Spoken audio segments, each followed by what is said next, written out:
Sebuah cerita yang terjadi sekitar tahun 1980-an.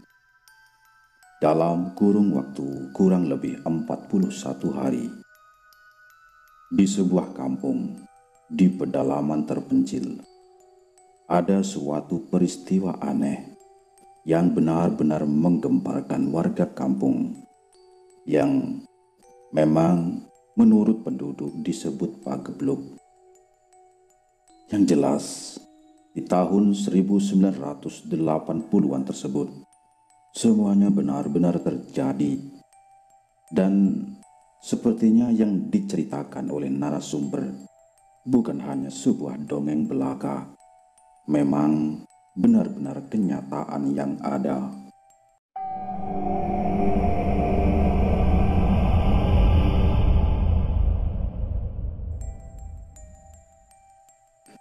Perkenalkan, seorang pemuda yang bernama Abdul Aziz. Sebut saja namanya Aziz. Dia adalah seorang pemuda remaja yang baru saja menginjak usia kisaran 21 tahun.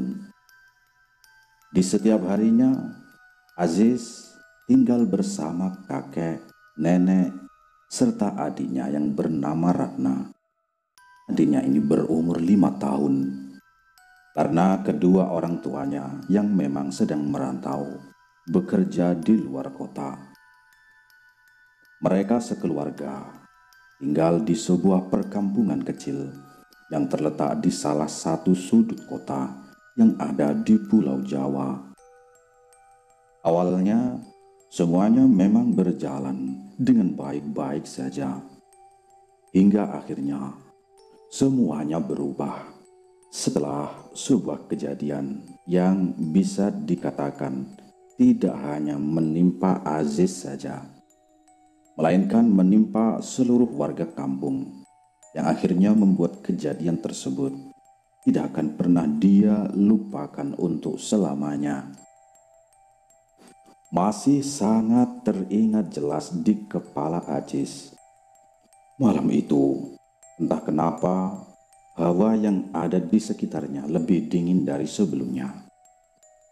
Suasana yang biasanya masih ramai orang, masih ada orang yang lalu lalang, sekedar lewat, baik itu berjalan kaki ataupun naik sepeda ontel.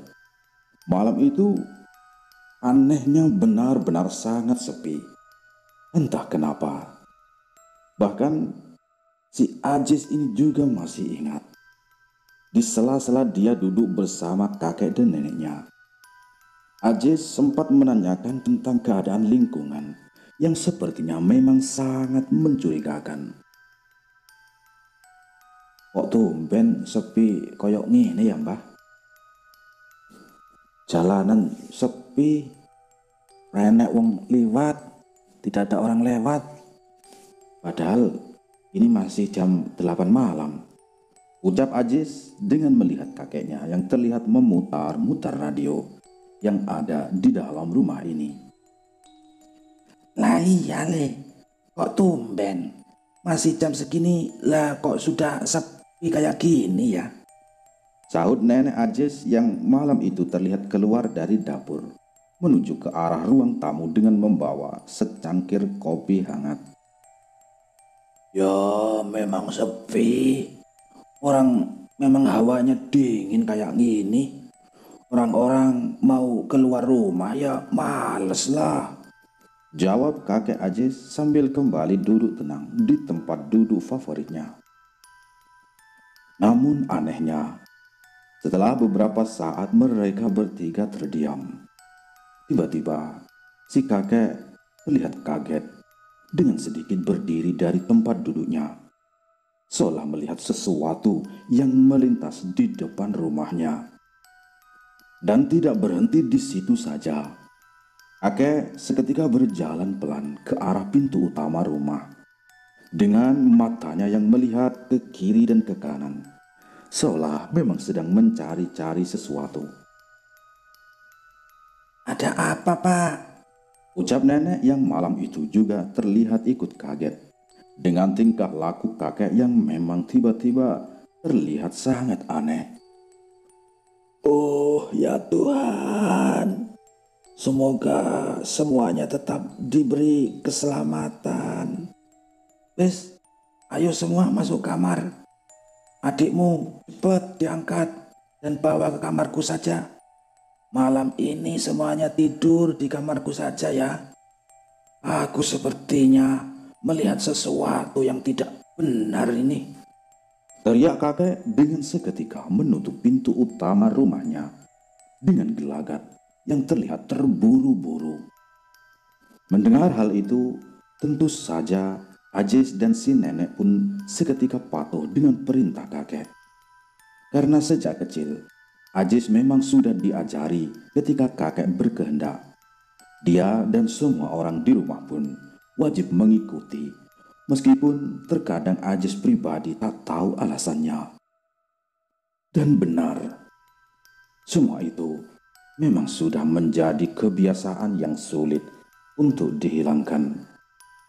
Karena si Ajis ini tahu, jangankan mereka yang ada di rumah, orang-orang di kampungnya pun semua juga sudah paham jika kakeknya Ajis sudah berbicara atau memberikan perintah, semua warga pasti mengikutinya.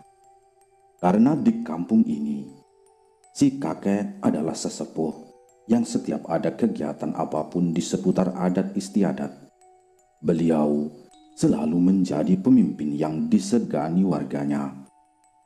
Oleh karena itu, tanpa banyak tanya lagi, Ajis pun langsung mengangkat kedua adiknya yang saat itu sudah tertidur pulas di kursi ruang tengah rumahnya. Dan tidak berhenti di situ saja, dia pun langsung membawa adiknya ini masuk ke dalam kamar kakeknya, yang pada akhirnya malam itu mereka berempat tidur di kamar kakek. Dengan Ajis dan adiknya tidur di atas ranjang, kakek dan neneknya tidur di lantai beralaskan tikar, karena memang ranjang yang ada di kamar kakeknya ini hanya satu. Malam itu, tentu saja Ajis tidak bisa langsung tidur nyenyak. Karena selain waktu yang masih menunjukkan pukul 8 malam, dia masih memikirkan tingkah laku kakeknya yang tiba-tiba berubah aneh. Padahal sebelumnya, Ajis tidak pernah sekalipun melihat kakeknya bertingkah segugup ini. Kakek yang sebelumnya terkenal sebagai orang yang sangat tenang dan berwibawa, malam itu benar-benar berubah menjadi orang yang sangat aneh, seperti sedang dikejar oleh makhluk halus. Dengan terus memikirkan semua itu, Ajis hanya diam dengan matanya yang memang masih sangat sulit untuk terpejam. Di tengah-tengah dia masih mencoba memejamkan mata. Malam itu, Ajis tiba-tiba mendengar suara obrolan bisik-bisik dari kakek dan neneknya, yang saat itu sepertinya juga masih belum tidur dengan sangat tenang. Ada apa ya Pak? Kok Bapak tadi sampai kayak gitu? Bapak ini habis melihat apa sih? Sampai sekarang jantung Bapak masih deg-degan, masih berdetak kencang loh. Tanya nenek lirih. Aku habis melihat kerandang mayat lewat cepat sekali ke arah barat. Pikiranku jadi gak enak Jangan-jangan apa yang dikatakan Pak Dirman kemarin benar Bu? Jawab kakek dengan nada yang juga ikut lirih, namun masih sangat terdengar jelas di telinga Ajis. Karena memang mereka malam ini berada di satu ruangan yang sama. Yang tenang dulu lah. Ditelok sih, dilihat besok gimana. Jangan dipikir dulu ya Pak, Sahut si nenek. Aku sudah 35 tahun lebih tidak melihat keranda mayat lewat seperti itu. Aku jadi khawatir jika semuanya benar-benar terjadi. Ditambah, ini tadi hawanya juga nggak enak sama sekali. Jawab kakek dengan nada yang terlihat sangat susah. Dan setelah mendengar obrolan kakek dan nenek, Ajis pun mulai memejamkan mata dengan coba tidak mempedulikan itu semua. Karena dia tahu, Ajis sama sekali tidak mengerti apa yang kakek dan neneknya ucapkan malam itu. Singkat cerita, malam itu, hawa di rumah ini benar-benar sangat dingin. Tidak seperti biasanya. Angin yang biasanya jarang sekali berhembus, malam ini benar-benar berhembus kencang tidak karuan. Bahkan Ajis yang sebelumnya tertidur pulas, beberapa kali terbangun karena suara atap rumahnya yang bergoyang-goyang karena diterpa angin yang malam itu benar-benar sangat kencang. Dan puncaknya, sekitar pukul 2 dini hari, Ajis terbangun karena dia mencium aroma bunga khas pemakaman yang sangat menusuk hidung. Aroma tersebut tercium kuat dengan diiringi suara jendela kamar kakeknya yang tiba-tiba terdengar seolah-olah sedang diketuk oleh seseorang dari arah luar. Namun anehnya, suara ketukan tersebut terdengar sangat cepat dengan tempo yang sangat tidak beraturan.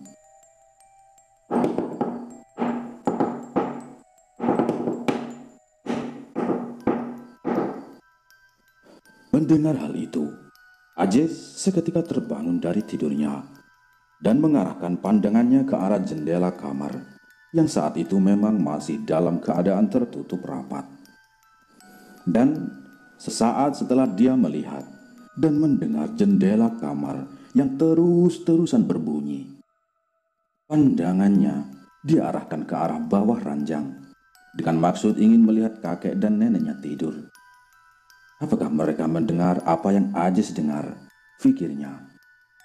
Namun anehnya, setelah Ajis mengarahkan pandangannya ke arah lantai tempat kakek dan neneknya tidur, malam itu dia tiba-tiba sangat terkejut karena dia tidak melihat adanya kakek dan neneknya berada di tempatnya.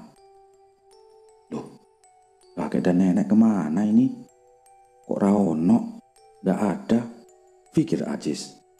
Mengetahui hal itu, dia pun segera berdiri dan segera menuju ke arah jendela kamar yang masih berbunyi tersebut dengan beranggapan suara ketukan tersebut adalah suara dari kakek atau neneknya yang sedang meminta bantuan. Dan tanpa pikir panjang, malam itu Ajis seketika membuka jendela kamar ini dengan diiringi suaranya yang berteriak memanggil nama kakek dan neneknya. "Bah, bah, bah," ucapnya dengan tangan yang mendorong jendela kamar agar terbuka semuanya. Namun anehnya, ketika jendela kamar kakek sudah terbuka lebar, Ajis tidak melihat siapapun yang ada di samping rumah ini.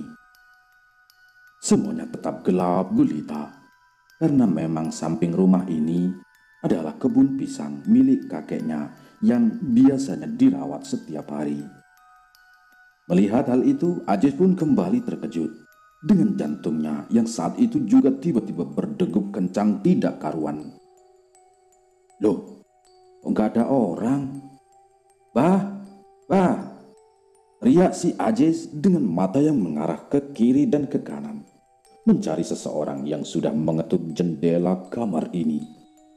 Namun, karena dia tidak kunjung melihat siapapun, akhirnya Ajis pun berjalan keluar kamar kakeknya dan berencana mencari kakek dan neneknya yang malam itu memang tiba-tiba tidak ada di kamarnya. Namun, anehnya, baru saja dia keluar dari kamar kakeknya, malam itu Ajis melihat kakek dan neneknya ternyata terlihat berdiri di balik pintu ruang tamu dengan sedikit membuka gordennya, seolah-olah sedang mengawasi sesuatu. Mereka berdua liatin apa ya? Kok sembunyi-sembunyi gitu? Pikir Ajis. Melihat hal itu, tentu saja dia seketika memanggil nama beliau. Karena Ajis pun curiga apa yang sedang mereka lakukan di malam yang selarut ini. Bah, bah, teriak si Ajis. Mendengar teriakan Ajis, kakek dan neneknya yang sebelumnya terlihat sibuk mengawasi sesuatu pun seketika bersama-sama menoleh ke arah Ajis dengan tatapan yang terlihat sangat terkejut.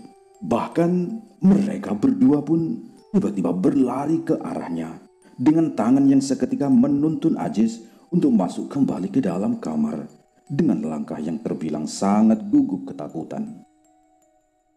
Sesampainya di dalam kamar, tiba-tiba Ajis seketika diarahkan untuk ikut tidur di atas lantai dengan adiknya yang juga diangkat oleh nenek agar ikut tidur bersama dia di atas lantai dengan gelagat yang mencurigakan, seolah benar-benar sedang dalam keadaan yang sangat ketakutan. Dan yang paling membuat dia bingung adalah di sela-sela kakek menatap tempat tidurnya, kakek sempat berkata pada nenek jika semua yang dikhawatirkannya sepertinya akan terjadi.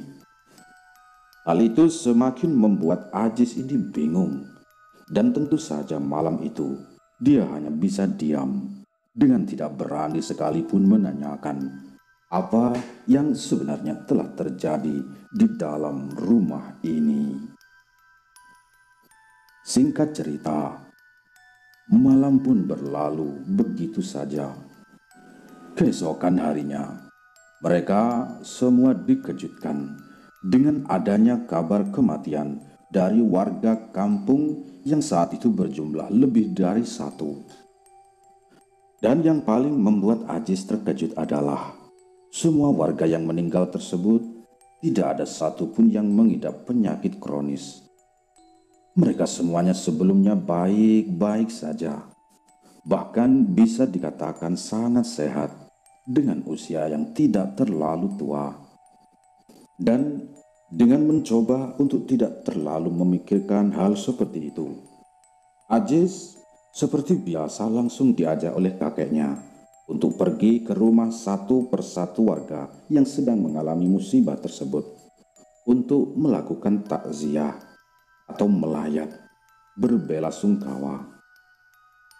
Dan singkat cerita, Aziz dan kakeknya melayat tak terasa waktu menunjukkan pukul 17 sore. Sore itu, Aziz akhirnya sampai di rumah orang terakhir yang meninggal di hari itu. Setelah semua doa dan bela sungkawa sudah dilakukan, tiba-tiba si kakek menghampiri Ajis dengan maksud menyuruhnya untuk pulang terlebih dahulu. Le, kamu pulang dulu ya. Bilang sama mbahmu itu aku nanti pulang malam. Soalnya aku mau mengaji pindah-pindah. Kan ini tadi banyak sekali orang yang meninggal dunia. Terus aku nanti juga mau mampir ke rumah Pak Dirman, ucap kakek jelas. Dan tanpa membantah semua perkataannya, Ajis sore itu seketika pulang ke rumah begitu saja. Sesampainya di rumah, tentu saja dia seketika langsung menemui neneknya.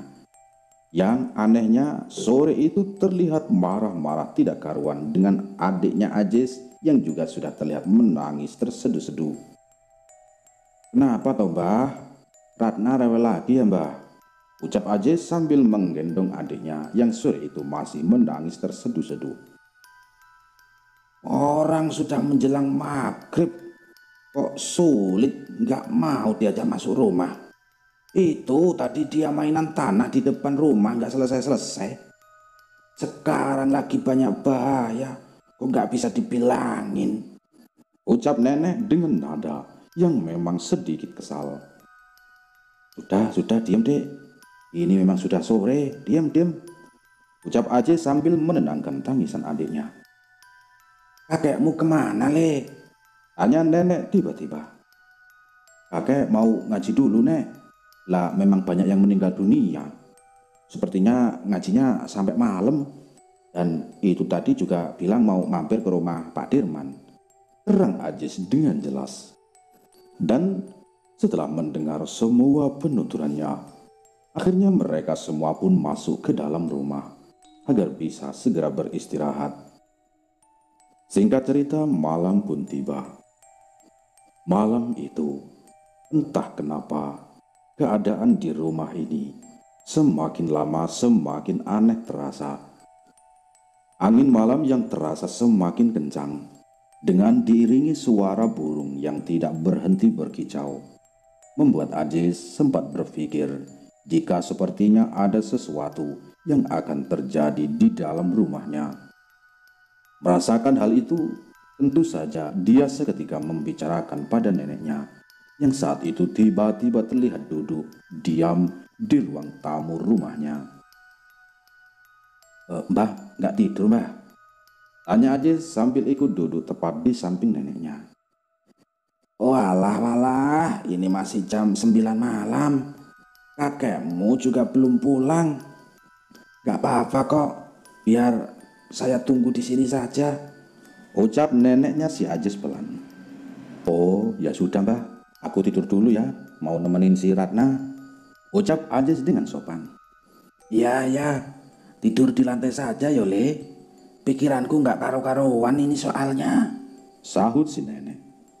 Dan dengan mematuhi perintah nenek, akhirnya Ajis pun berjalan pelan ke arah kamar kakek, dengan adiknya yang sudah terlebih dulu berada di dalam kamar kakek dengan keadaan yang memang sudah tertidur pulas. Dan setelah selesai mempersiapkan semuanya, akhirnya Ajis tidur tepat di samping adiknya dengan badannya yang juga terasa lelah karena sudah berkeliling seharian. Namun anehnya, belum lama dia beristirahat, tiba-tiba Ajis kembali mencium aroma bunga khas pemakaman yang sangat menusuk hidung. Aroma wanginya ditambah dengan semilir angin yang berhembus, tentu saja membuatnya malam itu kembali tidak bisa tidur nyenyak. Meskipun selimut sudah menutupi seluruh tubuhnya dengan sangat rapat. Dan tidak berhenti di situ saja. Di tengah-tengah dia mencoba terus memejamkan mata. Tiba-tiba Ajis mendengar suara benda yang diseret dengan sangat pelan, yang sepertinya suara-suara seret-seretan tersebut berasal dari dalam rumah ini.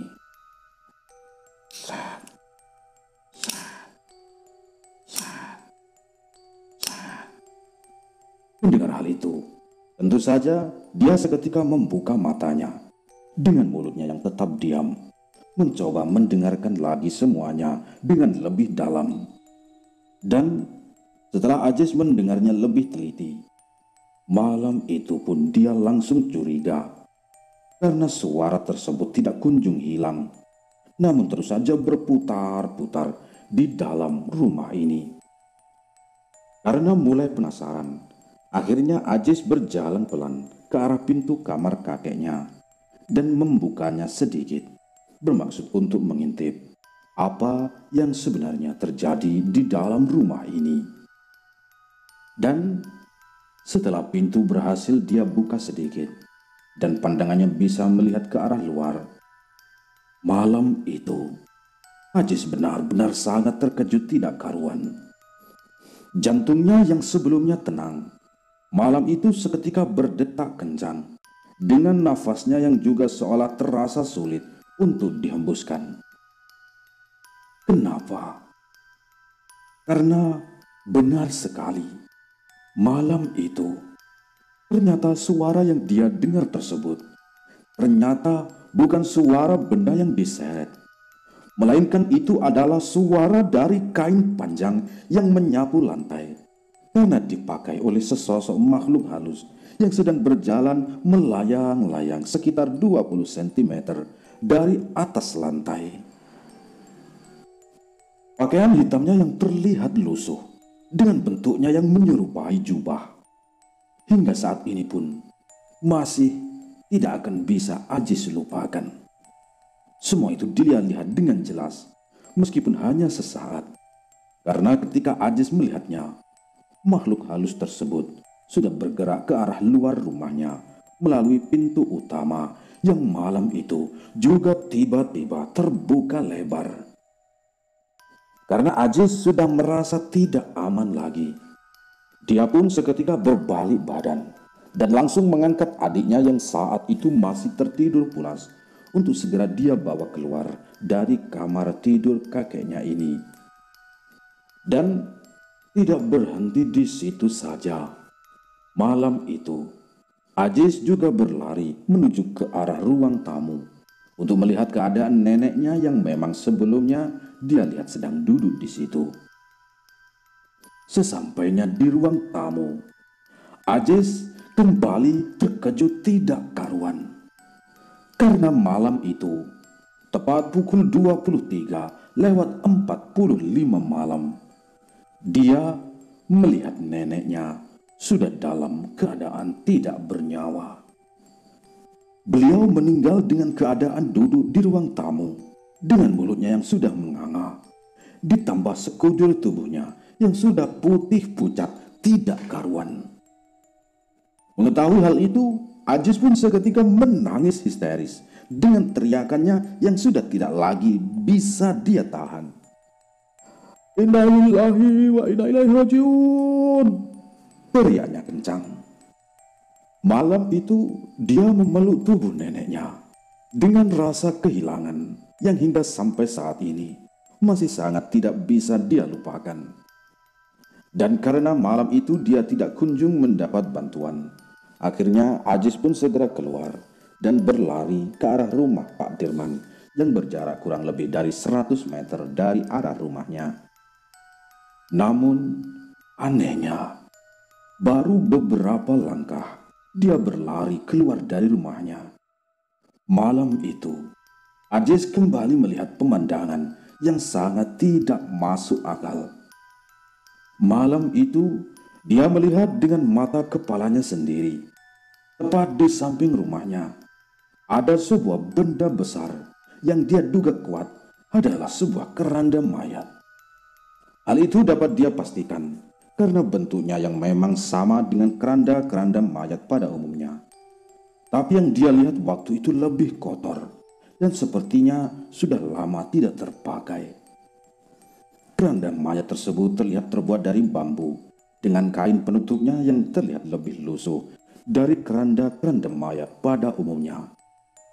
Namun, karena dia sudah tidak lagi menghiraukan semua itu, dia pun akhirnya terus berlari dengan tangisannya yang seolah-olah sudah tidak bisa lagi berhenti. Singkat cerita, sesampainya Ajis di rumah Pak Dirman, tentu saja dia langsung berteriak histeris sambil memeluk kakeknya yang saat itu masih duduk-duduk bersama beberapa orang yang sepertinya adalah mereka sesepuh yang ada di kampung ini. Dan setelah Ajis menceritakan semuanya, akhirnya mereka pun beramai-ramai menuju ke rumah untuk segera mempersiapkan prosesi pemakaman nenek yang akan dilaksanakan keesokan harinya. Singkat cerita, esok harinya mereka semua lagi-lagi dikejutkan dengan berita kematian yang bisa dikatakan tidak masuk akal. Di hari yang sama dengan nenek Ajis meninggal, waktu itu lagi-lagi ada 3 orang yang juga meninggal dunia. Mengetahui hal itu, awalnya Ajis memang menganggap semua ini hanyalah sebuah kebetulan belaka, dengan dalih bahwa kejadian ini sudah menjadi takdirnya, tidak sekalipun menghubung-hubungkan dengan hal-hal yang tidak masuk ke dalam logika. Namun nyatanya, setelah berminggu-minggu kematian warga terus terjadi di kampung dengan jumlah yang sangat tidak masuk akal, warga pun perlahan-lahan mulai menduga jika semua ini ada hubungannya dengan makhluk yang tak kasat mata. Bahkan banyak juga dari beberapa warga yang mengaku melihat sebuah keranda mayat yang tiba-tiba ada di salah satu sudut jalan. Dan tidak sedikit pula warga yang mengaku melihat keranda mayat tersebut sedang melayang-layang. Mengetahui semua itu, setelah si kakek sudah dinyatakan tenang dan bisa diajak untuk kembali berdiskusi, akhirnya para sesepuh di kampung melakukan pertemuan, yang kebetulan pertemuan tersebut dilaksanakan di rumahnya Aziz. Mengingat kakeknya di sini yang dianggap sebagai penasehat utama di kampung ini. Sebelumnya, sejak kematian nenek, si kakek memang seolah drop. Dia tidak mau diajak bicara oleh siapapun. Kakek seolah acuh tak acuh dan tidak mau lagi membuka pintu rumahnya dengan tingkah yang sangat aneh yang Aziz pun bisa mengerti jika kakeknya saat itu masih dalam keadaan terpukul karena ditinggal nenek pergi. Namun, setelah beberapa lama kemudian, akhirnya si kakek terlihat bisa menerima semua kenyataan yang ada dan bersedia untuk kembali mengadakan pertemuan untuk membahas bagaimana mengatasi semua masalah ini. Dan singkat cerita, pertemuan itu pun terjadi. Selama pertemuan tersebut, tentu saja Aziz bisa mendengar apa yang mereka bahas. Bahkan di situ, dia bisa dikatakan ikut duduk bersama mereka dengan telinganya yang benar-benar mendengarkan semuanya.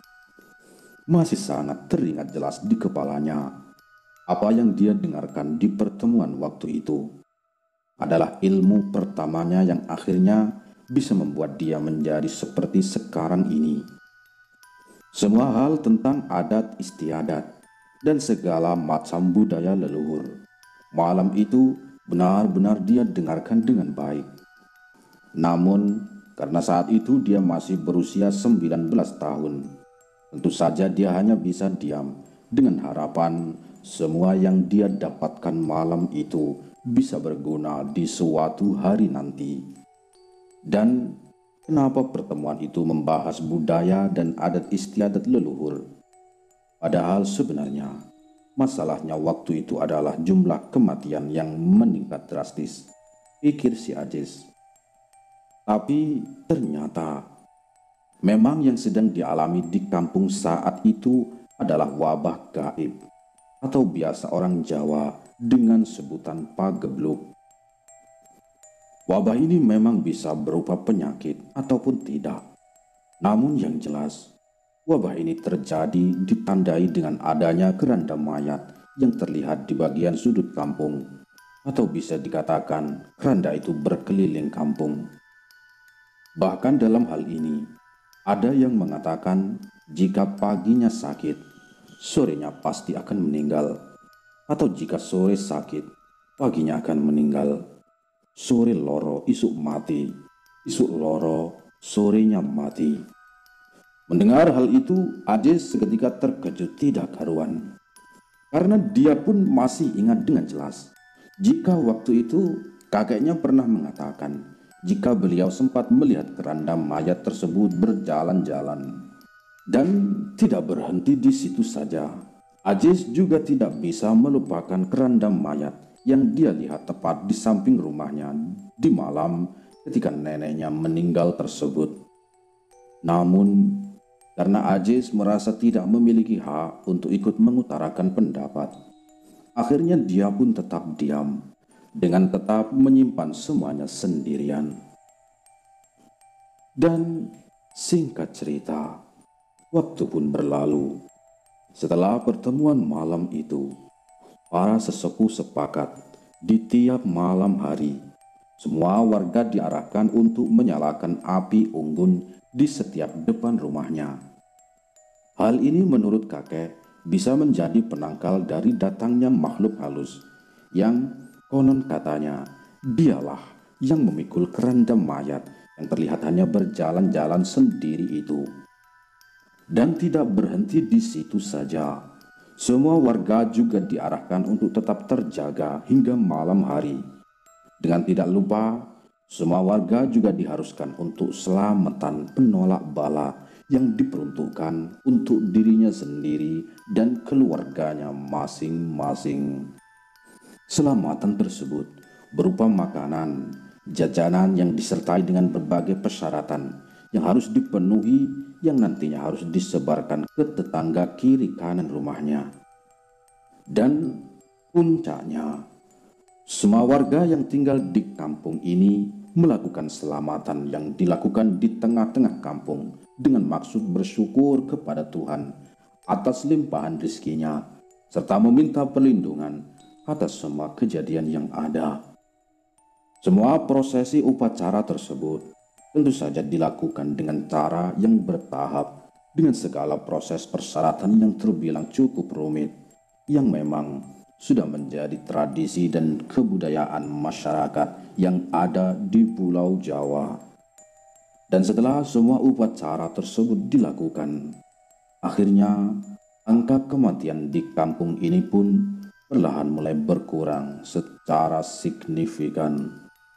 Dulu yang hampir setiap hari ada lebih 3 orang yang diumumkan meninggal, sekarang semua itu sudah berangsur-angsur berkurang. Dan setelah beberapa waktu kemudian, akhirnya Aziz sudah tidak lagi mendengar laporan warga tentang adanya keranda mayat yang memang sebelumnya sangat meresahkan itu. Hal ini tentu saja membuat si Aziz dan seluruh warga kampungnya sangat bersyukur. Karena pada akhirnya semuanya sudah kembali normal seperti sedia kala. Ini adalah kisah yang benar-benar terjadi dan bukan dongeng belaka di sebuah kampung di Pulau Jawa, dan mungkin bisa dikatakan di sebagian besar di kampung. Mungkin ini juga terjadi di kampung-kampungnya sobat. Peristiwa ini memang dulu juga terjadi di kampung Bang Fawa sendiri. Untuk itu, selalu berhati-hati, pasrahkan diri kepada Allah, Tuhan semesta alam, dan selalu meminta perlindungan padanya. Wassalam.